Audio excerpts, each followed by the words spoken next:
We're 3 weeks into January 2026 and I'm watching UK business owners break in real time. Not because they're bad at business, because they're facing a perfect storm nobody prepared them for. Let me show you what's happening and what to do about it. I'm Steve Price. I run BWP Inspire, and for the last 25 years, I've worked with UK business owners navigating financial chaos. Hundreds of successful exits, thousands of strategy calls, every major policy shift since the early 2000s. And I'm telling you, this January, it's different. We've got seasonal weakness, the post-Christmas slump, dry January hitting hospitality, energy bills landing, payroll coming due. Now that happens every year, and smart business owners, they plan for it. But this year, seasonal weakness is colliding with policy whiplash. Countless government U-turns since October, business rates changing then partially reversing, relief schemes getting cut then partially restored, and all of it landing in the middle of your worst cash flow month. Businesses that might survive seasonal weakness separately and policy chaos separately can't survive both simultaneously. That's why I'm seeing well-run operations struggling right now. That's why the pub sector predicted 10,000 closures. And that's why you need to understand what's actually happening. Because if you think this is just a pub problem, or just a January problem, or just temporary chaos that'll settle down, then you're reading this completely wrong. So here's what we're going to be doing in the next 30 minutes. First off, I'm walking you through exactly what happened 2 weeks ago, when the government announced its 7th policy U-turn. The real numbers, the real quotes, not the political spin. Second, I'm showing you why this matters beyond the pub sector. Why every UK business owner, whether you're in e-commerce, SaaS, consulting, manufacturing, or retail, should be paying attention to this pattern. Third, I'm breaking down the 5 specific reasons why January 2026 is exposing financial weaknesses that business could hide the rest of the year. And fourth, most importantly, I'm giving you the 3 protections framework that I'm implementing with my clients right now. The buffer strategy, the exposure audit, and the cognitive load protection system. This isn't theory. This is what's keeping businesses alive right now. So let's start with what actually happened. On January the 8th, the government announced a partial reversal of business rate increases for pubs in England. Now here's the context you need. In October's autumn budget, the government cut business rates relief for pubs from 75% to 40%. Some pub bills were set to increase up to 80% over 3 years. Full removal of relief was then planned for April 2026. Chef Tom Kerridge shared a specific example. One pub's rates going from £50,000 annually to £124,000. That's not a modest increase, that's doubling in 1 year. The industry responded immediately. Over 1,000 pubs banned Labour MPs from their premises. Industry leaders Tim Martin from JD Wetherspoon, campaign organiser Clive Watson and others ran massive professional campaigns, letters to MPs, petitions and organised protests. Clive Watson said the government hasn't listened and instead has taxed us more. The warnings were stark. 10,000 pub closures predicted, 60,000 jobs at risk. So on January the 8th, the government partially reversed the course.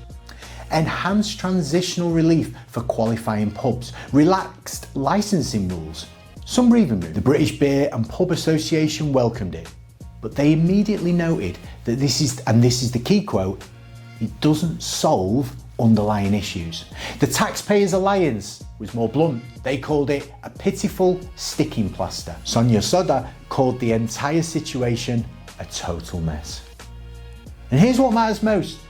This was the 7th policy U-turn since October. 7, 3 months. Now let's be clear about what a U-turn actually means. Not the government listening and responding thoughtfully, it's the government admitting they didn't understand the impact of their own policy 3 months after announcing it. They announced aggressive changes in October, the sector pushed back hard. And in January, in the middle of the worst cash flow month, they partially reversed course. Partially. For pubs only, not cafes, not restaurants, not the broader hospitality sector, and only after massive, time-consuming, resource-intensive campaigns that most small business owners don't have the capacity to run. Just think about that for a second. If your business needed over 1,000 locations to ban MPs just to get partial relief from a policy that should never have been that aggressive in the first place, how long would it take you to organise that?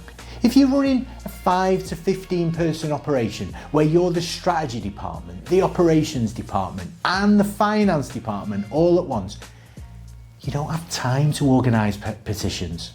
You're too busy trying to keep your business alive, which is exactly why this pattern is so dangerous.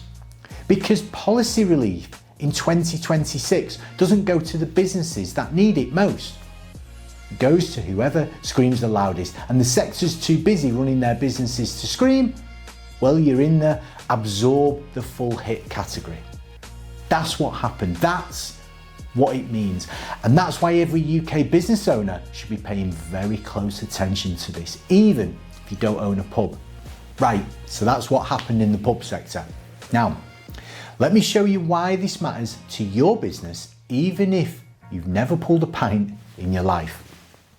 Now, if you're watching this thinking, well, at least that's not my sector, I need you to understand something. The pattern isn't sector specific, it's systemic. Let me walk you through what this actually reveals about how UK business owners are expected to operate in 2026. First, the cognitive load tax. Now, I've been working with an e-commerce founder. I'll call her Sarah, as she runs a successful handmade jewellery business. After October's autumn budget, she spent 14 hours recalculating tax scenarios, figuring out what the changes meant for her structure, running different projections. Then, in early January, she spent another 8 hours trying to understand what the rates U-turn means for her property costs and whether any of it applies to her situation. That's 22 hours in total. Now, let's say you're billing £150 an hour for your expertise. That's £3,300 of opportunity costs. If you're a founder, that's 22 hours you're not spending on product development, customer acquisition, or strategic growth. And this is happening in January, your worst cash flow month, when every hour of strategic thinking matters most. Now, that's not a pub problem, that's a UK business owner problem. The cognitive load isn't just about time, it's about the constant mental switching. You're in the middle of planning Q1 launches. Suddenly, you're Googling business rates relief, April 2026 changes. You're preparing a client proposal and a notification pops up about another policy shift. Your attention fragments. Your strategic thinking degrades. Your decision quality drops. That's the hidden tax of policy whiplash. It's not what gets taxed, it's what gets stolen from your attention while you're trying to understand what just got taxed. Second, the pattern of relief distribution. Now, policy relief goes to whoever screams loudest, not whoever needs it the most. Pubs got partial relief because they got organised. Over 1,000 locations banned MPs. Industry leaders ran professional campaigns. The noise got loud enough to force political response. Now ask yourself, if your sector faced the same crisis tomorrow, could you organise that? Do you have time to run campaigns while you're trying to keep your business alive? If you're a solo founder or a small team, the answer's probably going to be no. Which means you're relying on the government to get policy right the first time, and 7 U-turns in 3 months suggests that's not a reliable strategy. The exposure across sectors. Are you benefiting from any government support right now? Maybe R&D tax credits, export support, regional grants, maybe training subsidies. any release scheme at all. Now ask yourself, if that disappeared tomorrow with 90 days notice, would your business be able to cope? Now if the answer is, I'd be in serious trouble, congratulations, you've just identified your exposure. The pub sector had 10,000 predicted closures and 60,000 jobs to use as leverage. They had a unified industry association. They had cultural importance arguments. The British pub carries weight. Do you have that? Because your sector's turn is coming. The pattern's clear. Announce the policy, face backlash. Partially reversed for whoever lobbied hardest. Leave everyone else exposed. And when it's your turn, the announcement will land at 4:30 on a Friday afternoon, 3 months before implementation, with partial reversal coming only if you can organise mass protests whilst trying to run your business. Fourth, the easiest to tax categories. Now, Jeff Robbins, who runs the Wheatsheaf pub in Oxfordshire, here's what he said about business rates. He says, they're an unavoidable tax regardless of profit. You pay whether you're thriving or drowning. Now that's not a pub specific problem, that's a UK business owner problem. If your business has physical premises, employs people locally or pays dividends, you're on the same list, the easiest to extract from category. And the government's U-turns won't change that fundamental reality. So when I say this matter goes beyond pubs, here's what I mean. The pub sector is showing you the playbook in real time. They're revealing how policy gets made, how relief gets distributed, and what it costs to survive government incompetence. Now you can learn from their experience now, or you can learn from your own experience later when it's your sector's turn. I know which one I'm recommending. Right, so you understand what happened and why it matters. Now, let me show you the 5 specific reasons why January 2026 is the perfect storm and why it's exposing financial weaknesses that businesses could hide if it was the rest of the year. Here are the 5 reasons, and these are specific, not generic. Reason 1, seasonal cash flow weaknesses are predictable, but policy chaos isn't. Every UK business owner knows January is tough. Post-Christmas spending drops, consumer confidence dips, dry January hits hospitality, energy bills land, that's predictable. You can plan for it. Smart business owners build buffers. They negotiate payment terms, they manage cash flow seasonally. But you can't plan for unpredictable policy changes landing in the middle of your weakest month. You can't buffer against something that you didn't know was coming. But that's why the collision matters. Seasonal weakness alone, you survive. Policy chaos alone, you adapt. Both simultaneously, you break. And right now, 3 weeks into January, with policy changes from October still being processed, a January U-turn creating new questions, and February coming, whether you're ready or not. Reason number 2, your buffers are theoretical, not real.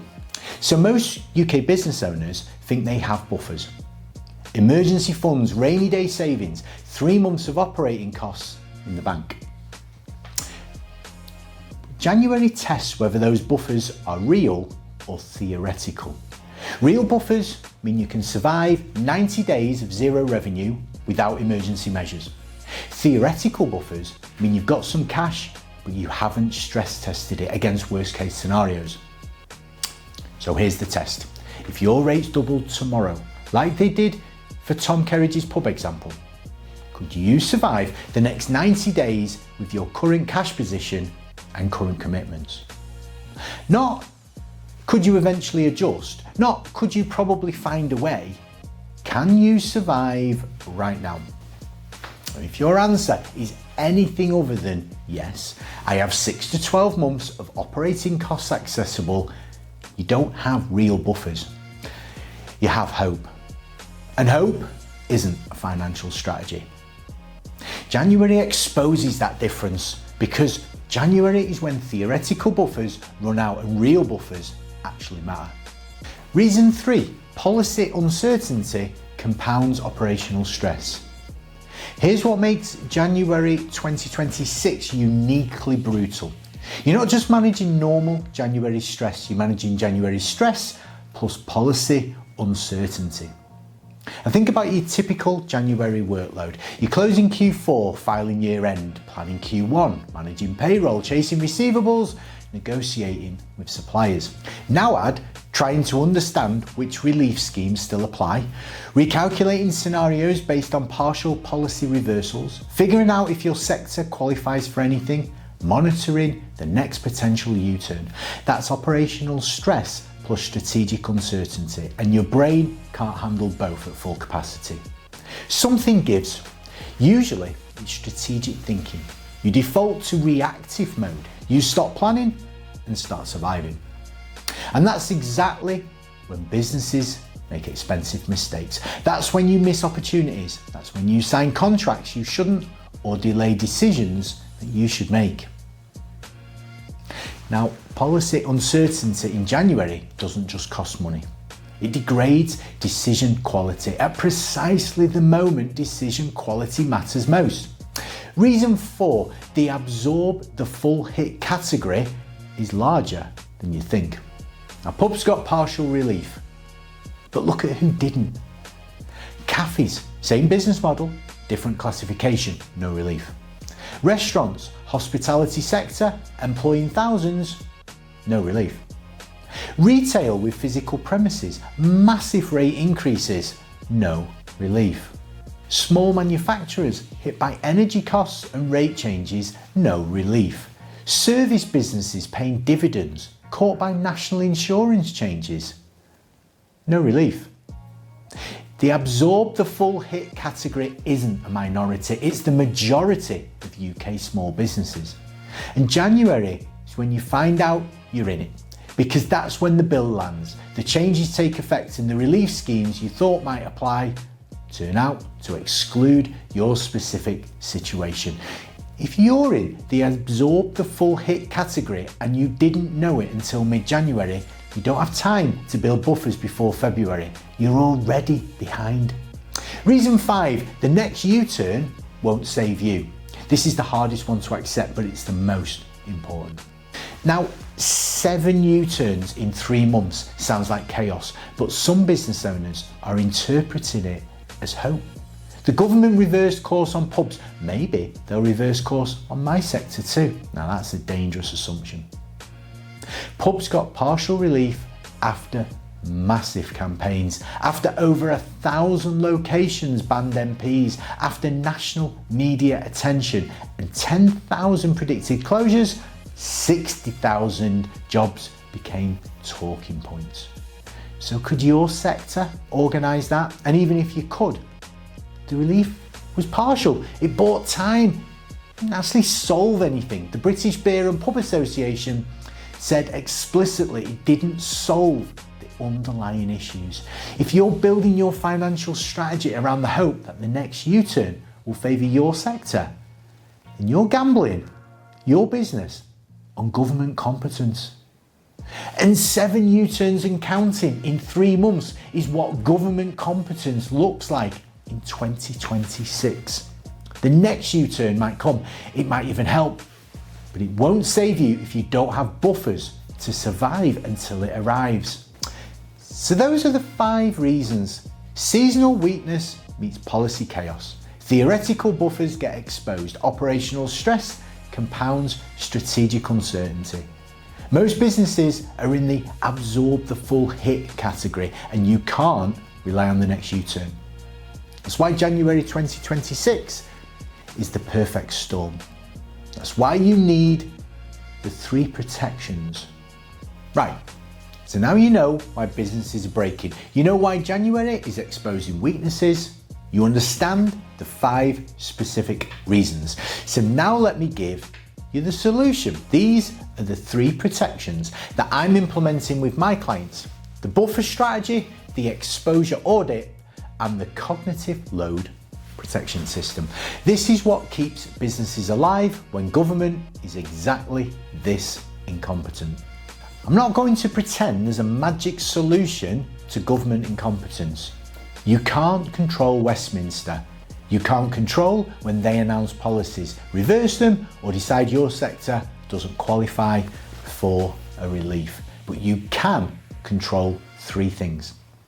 So protection number 1, your financial buffer strategy. Not an emergency fund, not a rainy day savings, a structured buffer equivalent to 6 to 12 months of operating costs that accounts for worst case policy scenarios, not best case.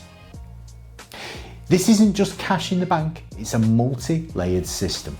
So layer 1, cash reserves, 6 to 12 months of fixed operating costs in an accessible business savings account, not invested, not tied up in property, liquid and available.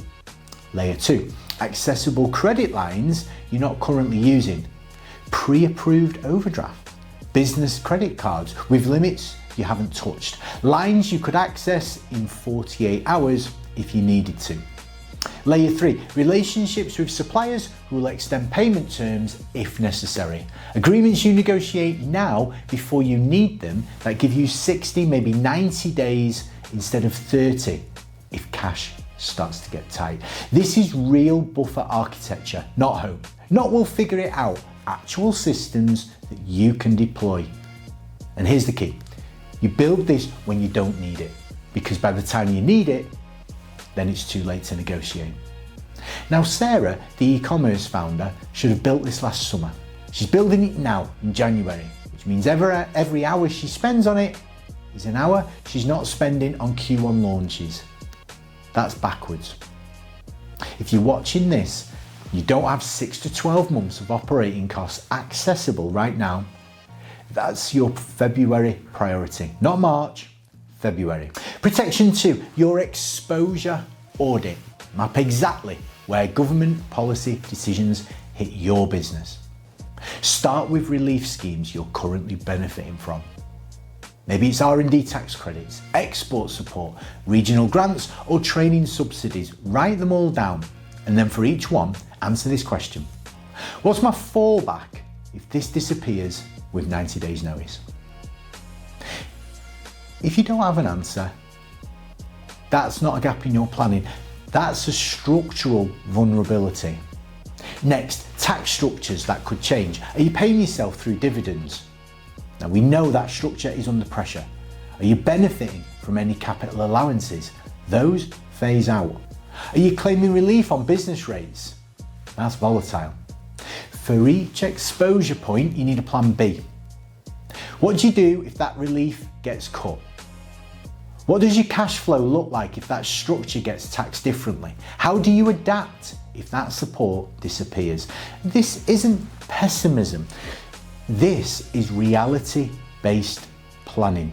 The pub sector didn't do this. They assumed the 75% relief was stable. They built their business models around it. And when it got cut to 40%, then they had to scramble.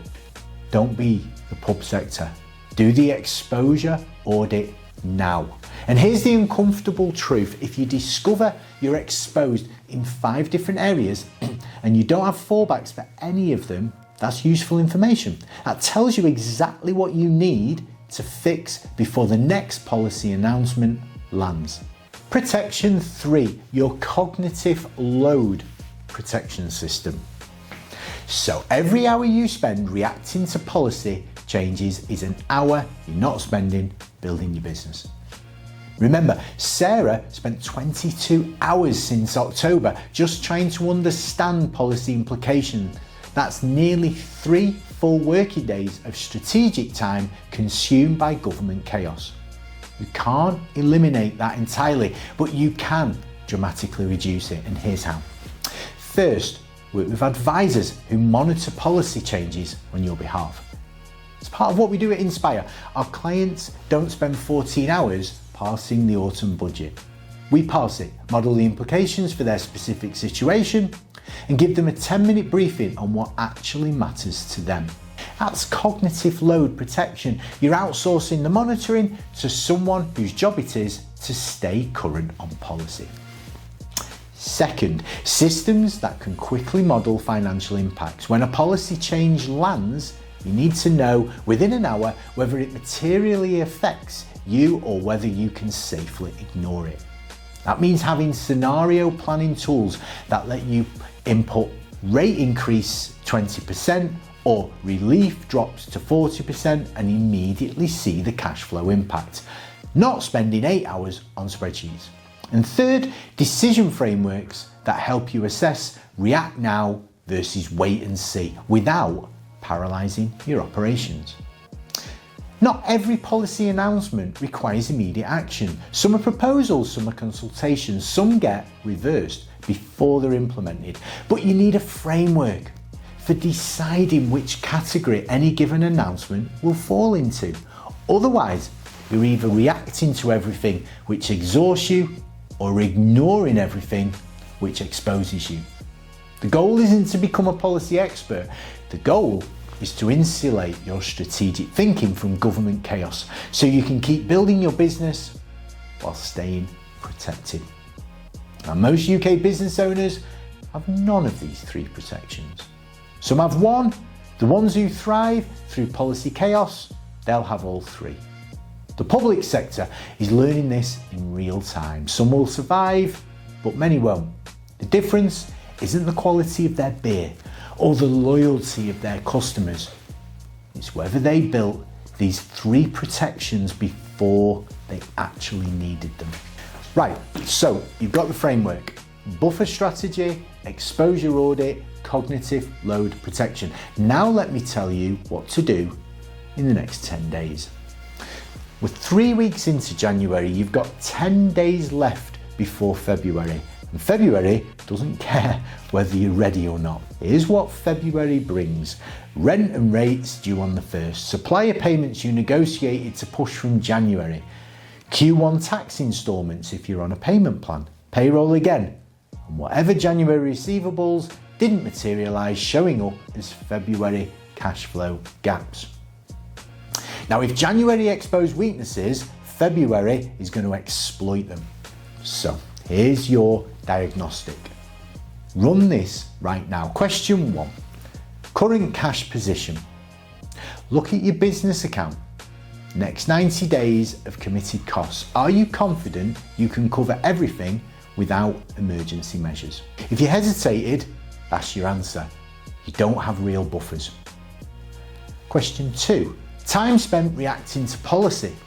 How many hours have you spent since October tracking changes, recalculating scenarios, trying to understand what applies to you?